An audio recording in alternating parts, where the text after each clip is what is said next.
Hi, my name is Zachary Quilliam, and today I'm going to be discussing how I believe a second language should be mandatory on a national level in the United States.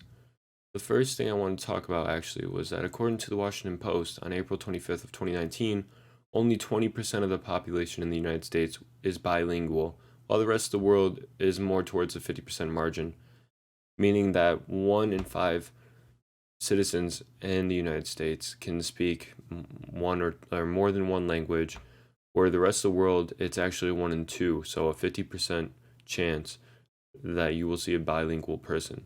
I think this speaks a lot on how the United States looks at a foreign language and what kind of importance we give it, and how much we underestimate how beneficial a second language could be in our daily lives. So, the ability to communicate with others is extremely valuable, and since the United States is so behind in this statistic alone, I think that speaks for itself that we should attempt to improve it to kind of keep up with the rest of the world. Me personally, though, I have studied Spanish for 4 years, Chinese for 2, Japanese for 2, and I also had to do a lot of research for this presentation as well, just to make sure I was educated on the topic.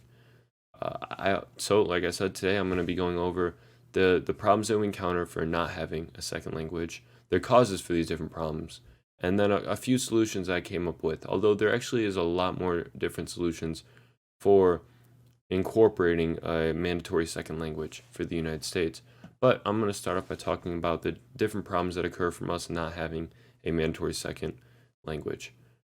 So, the first problem is that we cannot communicate effectively when we travel internationally. I know many different people in my personal life who travel internationally, like during the spring or the summer, and go on different trips. And that's really nice that we have the ability to do that now, and it's becoming more and more prevalent because the world gets smaller every day. But when we can't communicate effectively, it just puts a burden on you and the people around you when you go and you travel internationally because they're not going to understand what you're saying, and you're going to have to take the time of the day to explain it or point out or like walk through this awkward scenario where both you guys don't know what the other one wants. According to the wbur.org on July 16, 2018, 75% of people outside the United States do not actually speak English. And if they do, that 25% margin that's left over, they don't speak it at a high level of proficiency. This really speaks on, it's kind of like a stigma that the most Americans have that anywhere you go in the world, they're going to speak English. That is not true. I think once, if we were able to break down the stigma, it would actually kind of solve this problem on its own because maybe we'd be more willing to learn more languages. But I think it speaks for itself. And then in terms of business and corporations, most businesses and corporations conduct international affairs, and this is pretty important for us to identify because if we have this huge shortage like we do of people who are bilingual, and we have all these different corporations that are huge, right? And they need to do international business. They need to be able to communicate in different languages and such. And so it's pretty important to have people who can speak a different language. And there's a couple of different causes for these problems. Michigan State said that as of 2016, only 36% of Americans believe that knowing a foreign language was very important. Was a very important trait for success in today's job economy. I think it really speaks on why we don't learn a second language when we plan to travel internationally, because we don't believe it's very important for the job market, which is actually completely the opposite. Most jobs consider you more hireable if you have a second language underneath your belt, and less hireable if you don't. So that's kind of a bad stigma to have, and I'm glad Michigan State pointed that out.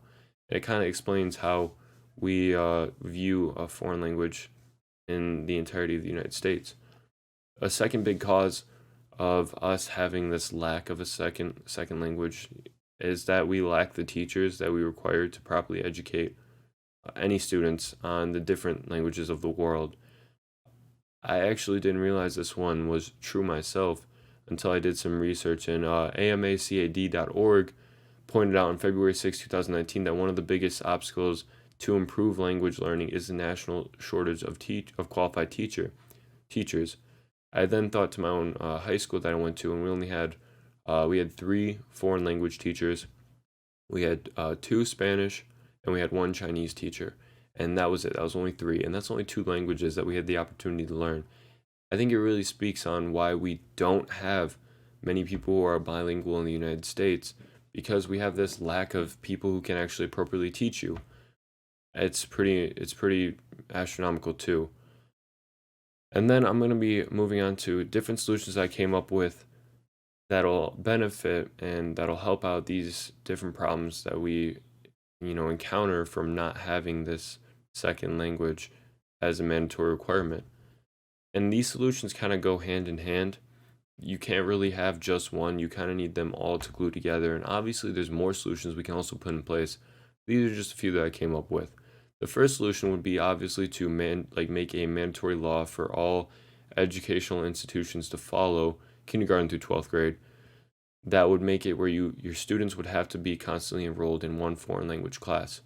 Most of us take English. Almost all the years of our schooling, I think you don't need to take an English class in one of your years of high school. So you have to take it 11 years of schooling. And if we did that for a foreign language and made it mandatory for even just all years, 12 years, because you don't talk in your foreign language normally, if we made that mandatory, it would be pretty beneficial for our society, because we'd be able to be more proficient in communication and also solve our problems when we're traveling internationally, because you'd have more opportunities to learn different languages to communicate. And we also need to understand that for our second solution, that the United States is kind of a melting pot, and we could very easily get teachers from overseas to come to take up opportunities in the different job industries that we have for these different teachers. But that also would be pretty difficult to allow Americans to allow, because most people are really opposed to immigration and the job market. So we should actually just generally increase the budget of our different schools to allow them to hire in more teachers, because I think if we increase the budget of our schools, domestically teachers might be drawn to just the education career in general, and we would, as a result, get more foreign language teachers as well, just because we'd have a more surplus of teachers. So that's going to be it for today. As you can tell, having a second language would be pretty beneficial to all the United States as a whole, especially for people who plan to do any type of international travel or international business. And I think it's really important to understand, to remember the quote that only 1 in 5 Americans were bilingual, while the rest of the world had 1 out of 2 different citizens being bilingual. And that 30% gap is really something that we need to remember and take into account when we're assessing things like that, because that's a very huge margin. And that's going to be it for me today, guys. I hope you guys have a good one.